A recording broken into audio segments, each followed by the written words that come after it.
With kids going back to class, you've probably thought of everything from school supplies to after-school activities. But did you know what your child eats for lunch could actually affect his health and performance? With us this morning to show us some poor school lunch choices is our fitness expert, Wes Cole. Good morning. Good morning. This is very important. Well, we're going to get started today. A lot of parents, sometimes they think that they're doing okay, but oftentimes, especially with the busy schedule that most parents have, they don't have time to look at some of the labels. And today we're going to go for some of the good stuff. So the first thing to avoid when packing the school lunch is the prepackaged lunches. Prepackaged lunches, they're so convenient. Kyle, come right out here. Kind of give you an example. This is a popular brand. Thank you, Kyle. You look at something like this, and it's just so easy. You can just grab it and you can throw it, just in the basket. But it doesn't take a nutritionist. If you look on the nutrition labels, I mean, it's so high in calories, it's so high in fat and sugar, and it's just absolutely horrific in sodium.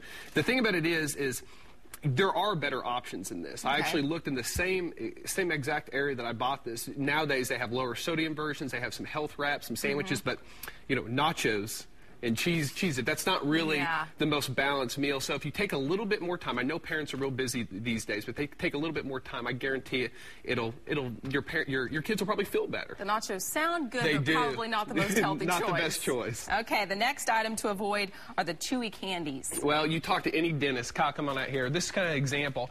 We did a little fitness camp for kids.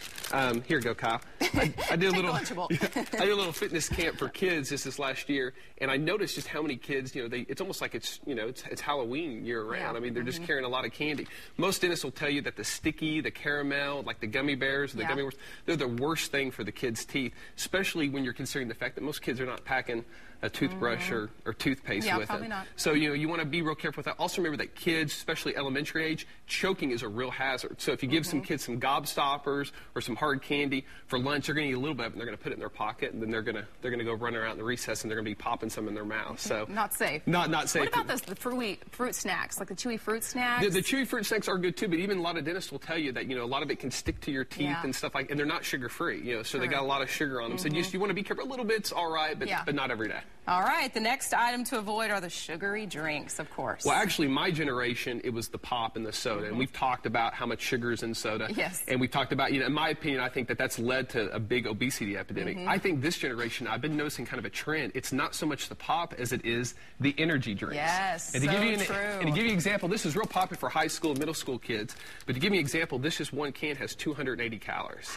So it's a lot of sugar, and it's also got enough caffeine and enough sugar to make a 200-pound man, be bouncing up the wall. So if you give this to, an 80-pound, 10-year-old kid, you're going to have some problems. So, definitely you might want to limit that to maybe, I don't know, maybe for the weekends or something like that, or right before activity. I know a lot of people who'll drink several of these a day. Absolutely. Well, and another thing, too, a real trick with marketing is they're including juice in it. This is the energy drink with juice. And if you actually look at it, there's actually more sugar with the juice. So there are some sugar-free versions if your kid just loves energy drinks, but you might want to, keep it down a couple times a week. Steer clear of that. All right, good advice. You've made a lot of kids very upset, though. Yes, I know.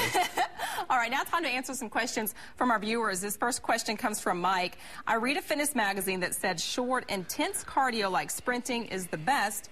Is this true? Well, all we have to do is look in the Olympics to see how fit and athletic, the 100 and 200 meter sprinters look. And it's getting a lot of attention right now. It's called high intensity interval training. Sprinting or going all out, for 50 or 100 yards. It builds muscle.